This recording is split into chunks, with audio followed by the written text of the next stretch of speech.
कहानी की शुरुआत होती है 965 एडी में, जहाँ हमें यह बताया जाता है कि ओडिन भैया की एक जंग हो गई है, वो भी फ्रॉस्ट जायंट्स के साथ जो रहते हैं योटनहाइम में। उनका जो लीडर लोफी था वो कोशिश कर रहा था नाइन रियल्म्स पे कब्जा करने की, वो भी अपने कैस्केट के साथ, लेकिन ओडिन भैया जैसे तैसे उसे रोकते हैं और इंसानों की तरफ से लड़ते हुए उसका कैस्केट उससे छीन लेते हैं।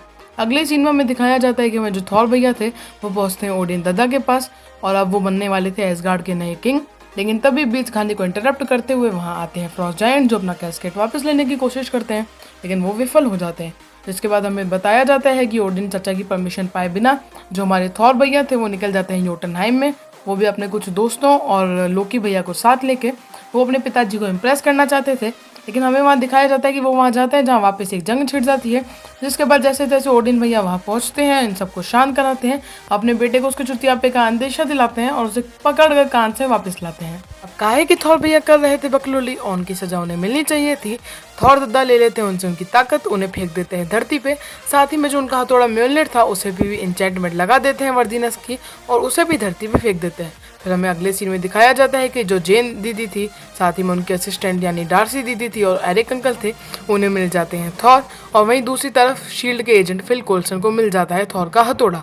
उसके बाद हमें दिखाया जाता है कि जो शील्ड के एजेंट फिल कोल्सन थे वो ट्राई करते हैं जेन दीदी से सारी इन्फॉर्मेशन लेने की, पर जेन दीदी जो बहुत होशियार थी वो सारी इन्फॉर्मेशन देने से मना कर देती है।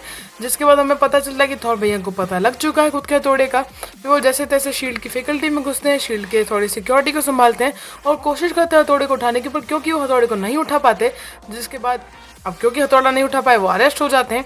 फिर हमें दिखाया जाता है कि जो एरिक अंकल थे वो थॉर को जैसे तैसे शील्ड से बचा के वापस घर ले आते हैं और वहीं उनको जो जेन दीदी थे उनसे प्यार हो जाता है।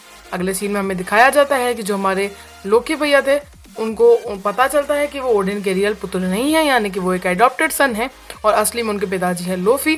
जिसके बाद ओडिन चाचा जो थे वो पहुंच जाते हैं ओडिन स्लीप में, वो भी थोड़ी देर आराम करने। लेकिन उतनी देर में जो हमारे चालाक लोकी भैया थे वो पहुंचते हैं सीधा लोफी के पास। लोफी को देते हैं एक डील कि तुम टपका दो ओडिन को, बदले में हम तुम्हें दे देंगे कैस्केट, और ये डील लोफी एक्सेप्ट भी कर लेता है। फिर हमें अगले सीन में दिखाया जाता है कि जो थॉर के होशियार दोस्त थे वो डिसाइड करते हैं कि हम थॉर को धरती से बचा के लाएंगे, क्योंकि लोकी कर रहा है यहाँ पे पागलपन, और वो निकल जाते हैं हैंडल को थोड़ा टपका के सीधा धरती के लिए। अब लोकी भैया खुला छोड़ देते हैं डिस्ट्रॉयर को, वो भी थॉर की जान लेने के लिए। उतनी देर में जो थॉर के दोस्त थे वो धरती पे जाके थॉर से मिल जाते हैं। अब जो डिस्ट्रॉयर था वो धरती पे आता है, थॉर के दोस्तों की भी बैंड बजाता है। जिसके बाद थॉर भैया को समझ आ चुका था कि अब उन्हें कुछ बिजली का काम दिखाना पड़ेगा। जिसके बाद डिस्ट्रॉयर के सामने जाते हैं खुद को सेक्रीफाइस करने। डिस्ट्रॉयर एक चमाट मार के थॉर भैया को दूर फेंकता है, लेकिन उस चमाट से थॉर भैया बन जाते हैं वर्दी, क्योंकि वो करना चाह रहे थे सेक्रीफाइस। जिसके बाद उनके हाथ में आ जाता है हथौड़ा और वो डिस्ट्रॉयर को भी हरा देते हैं। फिर लास्ट में जेन को एक अच्छा सा गुड बाय कहने के बाद वो निकल जाते हैं एसगार्ड के लिए। एसगार्ड में हमें दिखाया जाता है कि लोकी जो किसी का नहीं हो सकता, उसने लोफी को भी धोखा दिया। जब लोफी ऑल फादर ओडिन पे अटैक करता है तब वो लोफी को भी मार डालता है, और फिर हमें दिखाया जाता है कि लोकी से यूज़ करता है एक बहाना ताकि वो ऑटनहाइम पे हमला कर सके।